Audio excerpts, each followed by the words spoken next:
नमस्कार मित्रों, वेदांग ज्योतिष में आपका बहुत बहुत स्वागत है।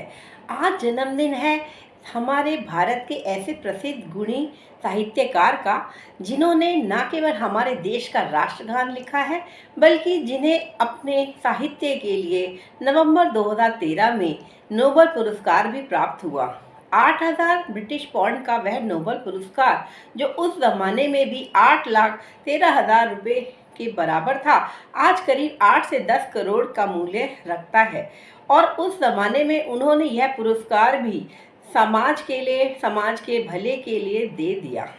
ऐसे गुणी कलाकार जिनका नाम है गुरु रविंद्रनाथ टैगोर, जिनका जन्म कलकत्ता में हुआ था 7 मई 1861 में।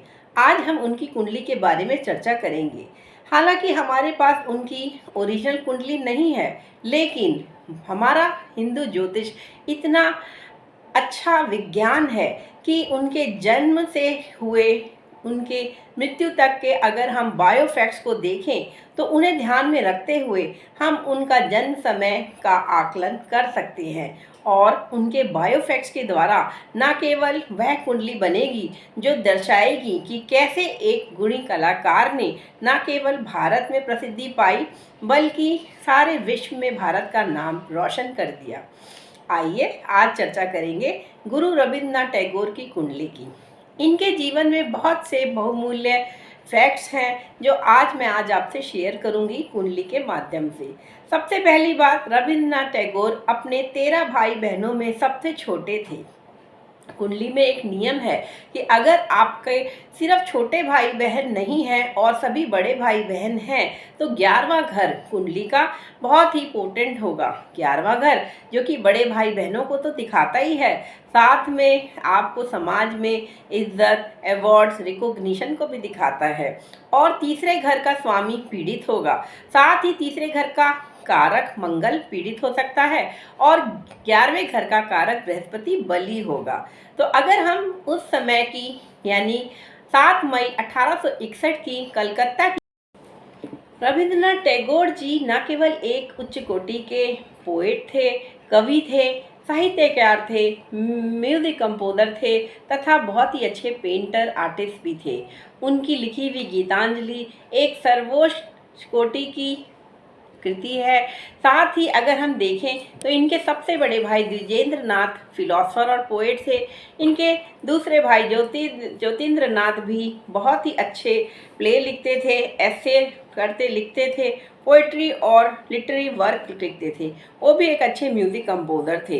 इसके बाद इनके सत्येंद्र नाथ जो इनके तीसरे नंबर के भाई थे, वह भी ICS क्लियर उन्होंने किया था और वो बहुत इलीट और फॉर्मरली जो सिर्फ यूरोपियन लोग जिसमें सेलेक्ट किए जाते थे उस कॉम्पिटिटिव एग्ज़ाम को उन्होंने क्लियर किया था। इसके साथ ही इनकी बड़ी बहन स्वर्ण कुमारी भी एक नॉवलिस्ट थी।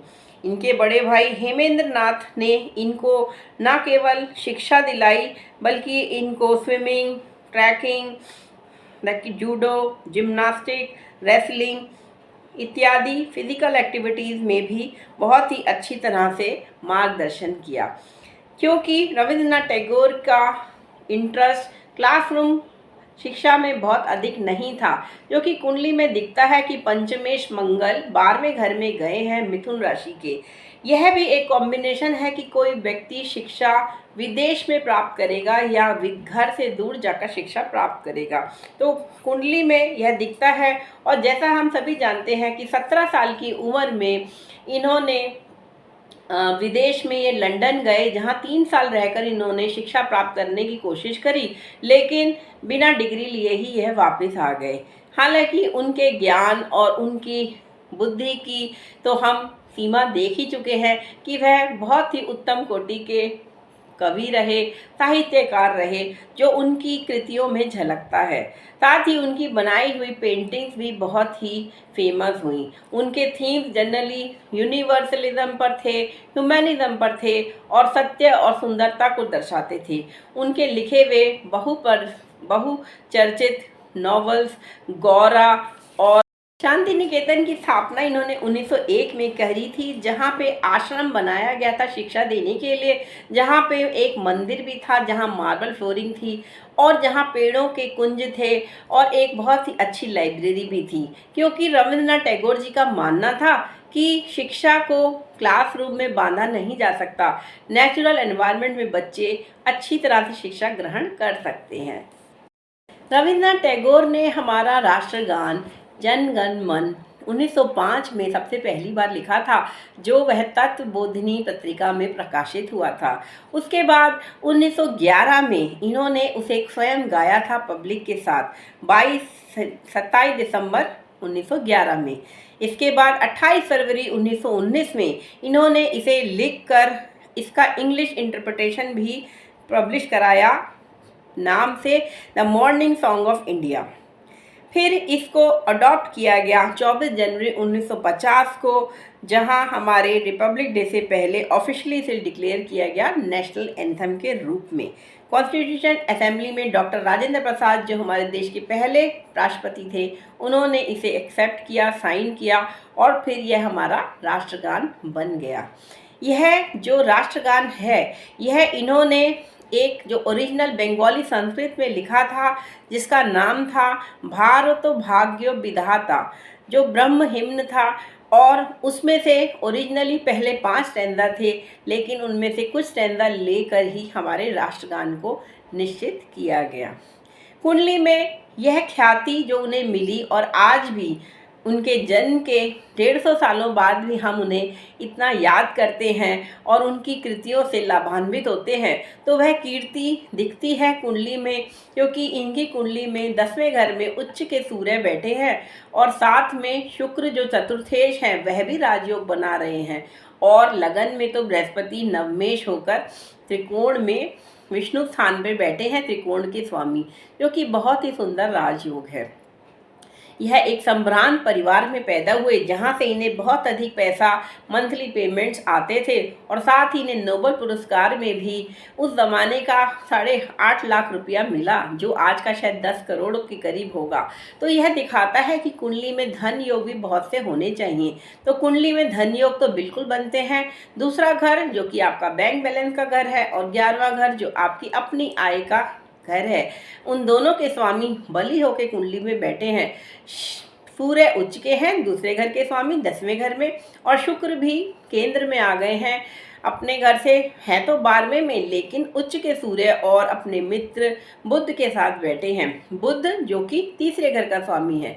किसी भी कवि की कुंडली में या साहित्यकार या जो प्ले लिखते हैं या जो राइटर हैं, उनकी कुंडली में बहुत ज़रूरी है कि तीसरे घर का स्वामी बली हो, और साथ ही मंगल की दृष्टि तीसरे घर पे होना भी दिखाता है कि विद एनर्जी यह लिखते ही रहेंगे। इसीलिए 80 साल की उम्र तक जब इनका देहांत हुआ, तब तक यह कुछ ना कुछ नई कृति लिखते ही रहे। और तीसरे घर का स्वामी बुध है, बुद्धि का कारक और एजुकेशन का कारक ग्रह भी बली होकर 10वें घर में बैठा है, जो सबसे बड़ा केंद्र है। और साथ ही नवांश में अगर हम देखें तो बुध नवमेश होकर 9वें भाव में ही बैठे हैं, जिस पर बृहस्पति की दृष्टि है 5वें भाव से। साथ ही नवांश में शनि जो है, जो कि दूसरे अष्टमेश होकर 8वें भाव को दृष्टि दे रहे हैं, तो दिखा रहे हैं कि यह दीर्घायु होंगे, क्योंकि शनि कारक भी हैं लॉन्गेविटी के, और यहाँ 8th लॉर्ड भी बनते हैं, और यह बली होकर बैठे हैं दूसरे घर में। रविन्द्रनाथ टैगोर को गांधी जी गुरुदेव कहकर संबोधित करते थे, और उनके साथ हुई बातचीत से न केवल गांधी जी लाभान्वित हुए, बल्कि जब 1921 में विश्व भारती विश्वविद्यालय की स्थापना गुरु रविन्द्रनाथ टैगोर ने करी, तो उससे हजारों लाखों विद्यार्थी भी लाभान्वित हुए। और ये हम देख सकते हैं कि इन्होंने अपने जीवन में जो भी पैसा कमाया, इज्जत कमाई, वह सारा इन्होंने लगा दिया अपने समाज की भलाई के लिए। और यह भी कहा जाता है कि इन्हें अंग्रेज़ों ने सर की उपाधि दी थी, लेकिन जब 1917 में यह उपाधि उन्हें मिली थी, लेकिन जब 1919 में जलियांवाला बाग हत्याकांड हुआ, तब इन्होंने यह सरकीबाजी वापस कर दी थी अंग्रेज़ों को विरोध में। इसीलिए कह सकते हैं कि यह कुंडली गुरु रविंद्रनाथ टैगोर के जीवन को बहुत ही अच्छी तरह से दर्शाती है और इनके जीवन से हमें सीखने के लिए बहुत सी प्रेरणा देती है। तो हम याद करते हैं गुरु रविंद्रनाथ टैगोर को और आज उनके जन्म दिवस की जयंती के उपलक्ष्य में आप सबको बधाइयाँ देते हैं। आप सभी उनके जीवन से कुछ सीखें और अपने जीवन को और बेहतर बनाएं। गुरु रविंद्रनाथ टैगोर ने लंदन पब्लिक स्कूल में एडमिशन लिया था 1878 में और वह डिग्री करने 17 साल की आयु में गए थे। लेकिन बिना डिग्री करे ही कई महीने अलग से वहाँ रहते हुए भी वह सिर्फ शेक्सपियर और अन्य कवियों की कृतियाँ पढ़ते रहे और फिर बिना डिग्री लिए ही वापस आ गए। लेकिन 1880 से ही उन्होंने 19 साल की आयु में ही अपनी नॉवल, स्टोरीज और साथ ही उनकी पोएम्स पब्लिश कराना शुरू कर दिया था। 1883 में उनका विवाह हुआ, लेकिन उसके बावजूद वह लिखते चले गए और साथ में 1890 में उनकी पहली जो बेस्ट नोन वर्क है मानसी पोएम्स आ गई।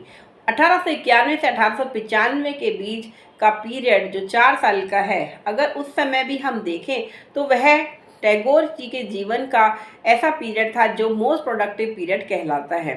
अब अगर हम दशा सीक्वेंस देखें तो 1875 में 18 मई को शुक्र की महादशा इनके जीवन में शुरू हुई थी। शुक्र कुंडली में बैठे हैं 12वें घर के स्वामी बुध के साथ 10वें घर में और शुक्र की महादशा लगते ही शुक्र के अंतर में ही यह विदेश चले गए, लंदन चले गए। लेकिन क्योंकि यहाँ शुक्र बिल्कुल कम्बस्ट है, पत्नी से तो यह दूर हो गए क्योंकि सूर्य 24 डिग्री के हैं और शुक्र 23 डिग्री के हैं, तो दोनों ही भरणी के नक्षत्र में है। लेकिन यह युति इनको पत्नी से तो दूरी दिखा रही थी, लेकिन एक अच्छे डेवलप सिटी में, एक विदेश के एक बहुचर्चित सिटी में यह रहे। उस समय में इन्हें वहाँ भी इनका अपना बंगला था जहाँ यह रहे और वहाँ शेक्सपियर का अध्ययन किया, शेक्सपियर की कृतियों का अध्ययन किया, लेकिन डिग्री प्राप्त नहीं करी और फिर 1880 में ही यह वापस आ गए जब शुक्र में चंद्रमा की दशा थी। अब अगर हम चंद्रमा कुंडली में देखें तो नवम भाव में मीन राशि के हैं, सर्प दृष्टिकोण में, बुध के नक्षत्र में, रेवती नक्षत्र में, जो कि बुध 12वें घर का स्वामी है और तृतीयेश भी है। तो यह भी दिखाता है कि यह दशा सीक्वेंस बिल्कुल फिट बैठता है जब यह विदेश गए, क्योंकि उस ज़माने में पानी के द्वारा ही यात्राएं की जाती थी, यानी सागर के द्वारा सी वॉयजेस होती थी। तो शुक्र और चंद्रमा दोनों ही वाटरी प्लैनेट्स हैं और नवम भाव और 12वें घर का जो कुंडली में भाव हैं यह भी दिखाते हैं कि कोई व्यक्ति दूर या बहुत दूर की यात्रा, दूसरी दूर की कंट्री की यात्रा करेगा। तो यह दशा सीक्वेंस भी बिल्कुल परफेक्ट बैठता है। फिर हम देखें इनका स्ट्रगल का पीरियड या जो कह सकते हैं मोस्ट प्रोडक्टिव पीरियड था, वो 1891 से 1895 का था, जब उनके जीवन में दशा थी शुक्र में बुध की और फिर शुक्र में केतु, और फिर मई 1895 में सूर्य की महादशा लग गई। तो शुक्र के अंतिम 2 अंतर्दशाओं ने ही इनको बहुत ही अच्छा प्रोडक्टिव लिटरेचर का काम कराया, क्योंकि यहाँ शुक्र और बुध मित्र हैं, 10वें घर में उच्च के सूर्य के साथ बैठे हैं जो नेम फेम दिला रहे हैं, और साथ ही शुक्र में केतु हम देखें तो केतु भी 12वें घर में बैठे हैं मंगल के साथ। कोई भी अन्य ग्रह यहाँ इन पर दृष्टि नहीं दे रहा है और सूर्य की महादशा आते ही इनको प्रसिद्धि मिलनी शुरू हो गई। साथ ही इन्होंने शांति निकेतन की स्थापना 1901 से 1932 के बीच करी थी और 1901 में इन्होंने स्थापना करी और 1901 से 32 तक का जो पीरियड है वह बहुत ही इवेंटफुल पीरियड रहा, क्योंकि इसी समय में इनका मेन जो इनकम या पेमेंट इनको मंथली आते थे as a inheritance income from Maharaja of Tripura, sales जो आती थी फैमिली ज्वेलरी से, और साथ ही सी साइड बंगलो इनका पुरी में था और साथ ही इन्हें 2000 रुपये उस ज़माने में रॉयल्टी मिलती थी इनकी बुक्स की।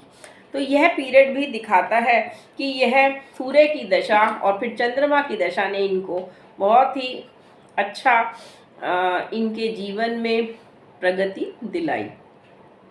अब हम अगर आगे देखें कि सूर्य और चंद्रमा की अंतर्दशाओं के बाद मंगल की दशा महादशा लगी मई 1911 में। मई 1911 में मंगल की दशा लगते ही इनके जीवन में परिवर्तन आया, क्योंकि मंगल दशमेश हैं और वह 12वें घर में बैठे हैं राहु केतु एक्सिस पर, और इसीलिए उस समय इन्होंने अलग से समाज में क्योंकि उस समय भारत गुलाम था अंग्रेज़ों का, और उस समय एक स्वाधीनता के लिए संग्राम की जो आग थी वह बढ़ती जा रही थी, तो इन्होंने भी उसमें सहयोग किया। फिर 18 साल की महादशा लगी 19 मई 1918 को राहु की, जो 1936 तक चली, जो कि राहु की दशा, छठे घर का राहु इंसान को रिबेलियस बनाता है और वहाँ मंगल की भी दृष्टि है, तो यह भी दिखाता है कि इस दशा में इन्हें काफ़ी अग्रेसिव इनको लगा होगा कि क्यों अंग्रेज भारत पर राज कर रहे हैं। और राहु की महादशा ख़त्म हो गई 1936 में, और 18 मई 1936 को बृहस्पति की महादशा लगी। जब 1941 में इनका देहांत हुआ तब जुपिटर की ही महादशा चल रही थी। जुपिटर के अंदर अगर हम अंतर देखें तो यहाँ पे अंतर दशा आती है जुपिटर में मरकरी की, बृहस्पति में बुध की दशा, बुध में बृहस्पति हो या बृहस्पति में बुध, ये दशाएं जीवन के लिए कई बार हानि कर जाती हैं। कभी कभी इन्हीं दशाओं में आपके क्लोज लोगों की मृत्यु होती है, या अगर आप भी लॉन्गेविटी पास कर चुके हैं, आपका लॉन्गेविटी यानी आयु खंड पूरा हो चुका है, तो मृत्यु इस समय में आ सकती है। और यहाँ हम देखें तो यहाँ पे बृहस्पति कुंभ राशि के हैं नवांश में, और बुध पर दृष्टि डाल रहे हैं जो कि नवम भाव में बैठे हैं। इसी तरह अगर हम त्रिमशांशा अगर हम देखना चाहें जो कि मिस फॉर्चून्स को दिखाता है, तो वहाँ हम देखेंगे कि बृहस्पति बैठे हैं तीसरे घर में, जिस पर अष्टमेश मंगल दृष्टि डाल रहे हैं अष्टम भाव से, और बुध बैठे हैं छठे घर में जिस पर शनि दृष्टि डाल रहे हैं चौथे घर से। तो जुपिटर में मरकरी में इनका देहांत हुआ, तो यह बिल्कुल ही करेक्ट कुंडली प्रतीत होती है, क्योंकि यह दशा इनका लॉन्गेविटी पूरी होने का समय दिखा रही है, और 80 साल की उम्र में इनका देहांत हुआ। आज भी उनकी लिखी हुई पोएम्स, स्टोरीज, नॉवेल्स बहुत ही फेमस हैं, और इनकी जो 84 स्टोरीज 3 वॉल्यूम में प्रकाशित हुई थी वह तो बहुत ही फेमस है, क्योंकि वह उत्तम क्वालिटी का लिटरेचर है।